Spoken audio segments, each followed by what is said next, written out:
Friends, मेरा नाम राकेश रमन है।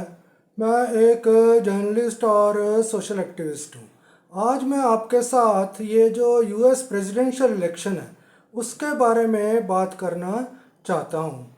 और इस वीडियो में मैं ये बताने लगा हूँ कि आप सबको पता होगा कि जो एग्जिस्टिंग यूएस प्रेसिडेंट हैं Joe Biden, he has withdrawn himself from the presidential race. तो उन्होंने पहले वो डोनाल्ड ट्रंप के अगेंस्ट इलेक्शन लड़ने वाले थे, लेकिन अब उन्होंने अपना नाम वहाँ से वापस ले लिया। तो ये एक बहुत बड़ी डेवलपमेंट है इन द यूएस पॉलिटिक्स। तो आप सबको पता होगा कि जो यूएस पॉलिटिक्स है इसका असर जो है पूरे वर्ल्ड पर पड़ता है। तो उसी तरह से इसका असर हमारे इंडिया के ऊपर भी पड़ता है। ये इंग्लिश में कहा जाता है that when America sneezes the world catches A cold. आपको पता होगा कि जब हम छींकते हैं, स्नीजेस मीन्स छींकते हैं, तो एक सिम्टम होता है कि हमें जुकाम लग सकता है। तो इसी तरह से ये कहा जाता है कि when America sneezes the world catches A cold. तो इसका मतलब है कि अमेरिका को अगर छींक भी आती है तो पूरे वर्ल्ड में जुकाम लग जाता है उनको। तो ये एक फ्रेज़ है जो बहुत पॉपुलर फ्रेज़ है। तो इसलिए ये जो यूएस पॉलिटिक्स है और यूएस प्रेसिडेंशियल इलेक्शन है जो नवंबर में होने वाले हैं 2024 में, वो सारे वर्ल्ड के लिए बहुत इम्पोर्टेंट हैं। और अब ये जो बाइडन ने इस रेस में से अपना नाम वापस ले लिया।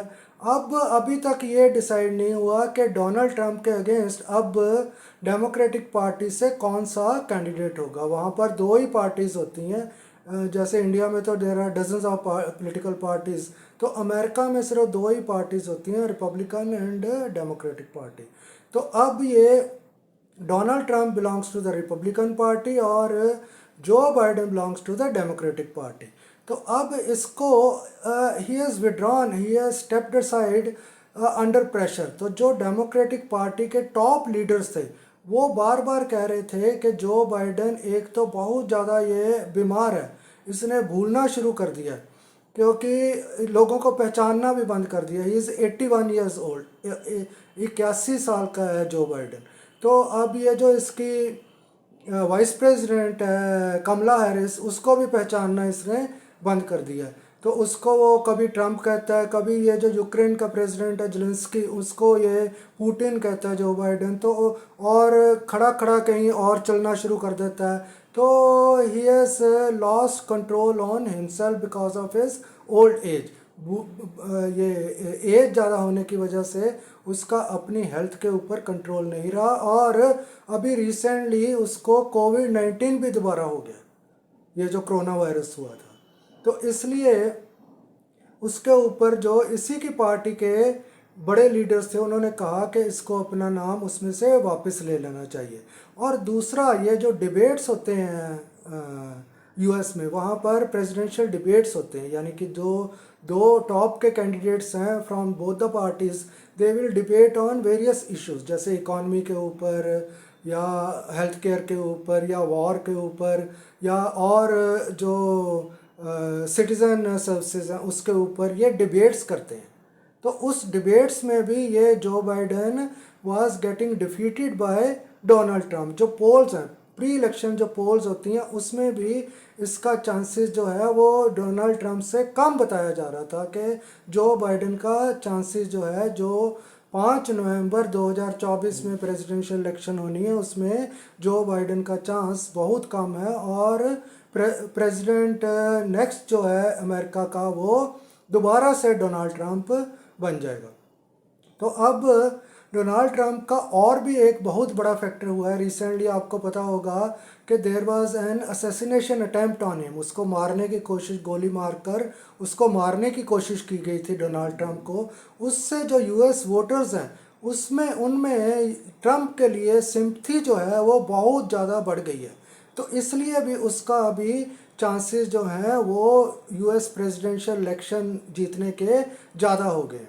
तो अब जो बाइडन के जाने के बाद, since he has quit the race, presidential race, अब कहा जा रहा है कि कमला हैरिस जो वाइस प्रेसिडेंट थी जो बाइडन के अंडर, वो प्रेसिडेंशियल कैंडिडेट होगी अगेंस्ट डोनाल्ड ट्रंप। लेकिन दो और नाम बहुत प्रोमिनेंटली वहाँ पर लिए जा रहे हैं who could be the presidential candidates for the November election. वो दो नाम हैं जो दो पुराने प्रेसिडेंट्स थे अमेरिका के, एक बिल क्लिंटन की वाइफ हिलेरी क्लिंटन और बाराक ओबामा की वाइफ मिशेल ओबामा। इन दोनों का नाम बहुत वहाँ पर पॉपुलर हो रहा है to contest against Donald Trump. तो अब अभी तक ये फाइनल नहीं हुआ है कि कौन डेमोक्रेटिक पार्टी का कैंडिडेट होगा। मैं बहुत करीब 2 साल से या 3 साल से एक डिफीट बाइडन ऑनलाइन कैंपेन चला रहा हूँ। मैं मानता था कि ये जो बाइडन है he is not good for India, तो इसलिए मैं उसको हराने के लिए एक डिफीट बाइडन कैंपेन अपनी जो ramanmedianetwork.com मेरी न्यूज़ साइट है उसमें 2 या 3 साल पहले मैंने ये कैंपेन शुरू किया था। तो अब वो जो कैंपेन शुरू किया था उसकी कोई रेलेवेंस रह नहीं जाती क्योंकि इसने अपना नाम जो बाइडन ने वापस ले लिया। लेकिन मैं अभी कुछ दिन और वेट करके देखूंगा कि उस कैंपेन को जो मैं चला रहा था अगेंस्ट जो बाइडन उसको कौन सी अब डायरेक्शन देनी है। और साथ में मैं एक यूएस पॉलिटिक्स और इलेक्शंस के ऊपर एक कॉम्प्रिहेंसिव सेक्शन चलाता हूँ, वो चलता ही रहता है, काफ़ी देर से वो चल रहा है, करीब 6-8 साल हो गए होंगे। तो वो चला रहा हूँ और ये डिफीट बाइडन कैंपेन चला रहा हूँ। तो अब ये हमें पता नहीं है कि डेमोक्रेटिक पार्टी का कौन सा कैंडिडेट होगा, लेकिन जब डोनाल्ड ट्रंप के सामने कोई भी जाएगा तो डोनाल्ड ट्रंप की probability is higher than any other candidate who belongs to the Democratic party. तो चाहे जो डोनाल्ड ट्रंप है उसके अगेंस्ट कई क्रिमिनल केसेस, सिविल और क्रिमिनल केसेस चल रहे हैं कोर्ट्स में, लेकिन उसको कभी किसी ने अरेस्ट नहीं आज तक करने की वहाँ पर हिम्मत की। तो ये कहा जाता है कि Donald Trump is above the law. वहाँ पर अमेरिका में उसके ऊपर कोई कानून लागू नहीं होता, वो जो मर्जी कर दे। तो इसलिए उसके दोबारा से जीतने के चांसेस हैं और सारे जो केसेस उसके अगेंस्ट कोर्ट्स में चल रहे हैं, जो अगर वो प्रेसिडेंट दोबारा बन गया तो वो सारे ख़त्म हो जाएंगे। हालांकि डोनाल्ड ट्रंप को एक डिक्टेटर माना जाता है, तो वो बहुत ही अथॉरिटेरियन है, यानी कि अपनी हिसाब से चलता है, वो डेमोक्रेटिक सिस्टम्स को मानता नहीं है। तो जैसे हमारे इंडिया में वैसे डोनाल्ड ट्रंप है। तो वहाँ पर ये अमेरिका के लिए अभी पता नहीं कि अगर डोनाल्ड ट्रंप जीतता है तो ये अच्छा होगा या बुरा होगा, लेकिन ये पूरे वर्ल्ड के लिए it will be a kind of tremor, जैसे भूचाल आता है ना, वो होगा अगर डोनाल्ड ट्रंप दोबारा आ जाता है। क्योंकि जो डेमोक्रेटिक पार्टी वाले हैं वो ज़्यादातर डेमोक्रेटिक सिस्टम्स को मानते हैं, उसी हिसाब से चलते हैं।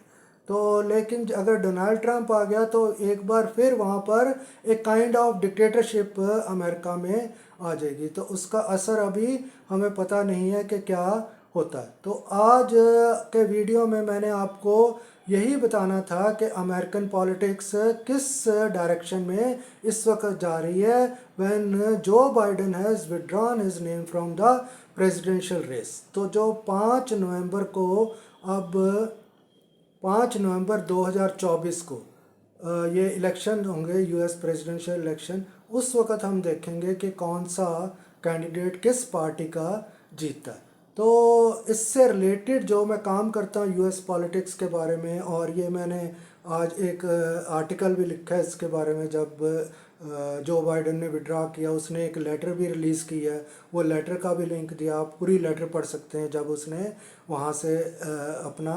कैंडिडेचर वापस लिया, वो लेटर भी आप पढ़ सकते हैं। तो इसके नीचे वो मैं लिंक्स जो रेलिवेंट हैं वो छोड़ दूंगा, आप उनको क्लिक करके you can get more information about this particular issue of this US presidential election.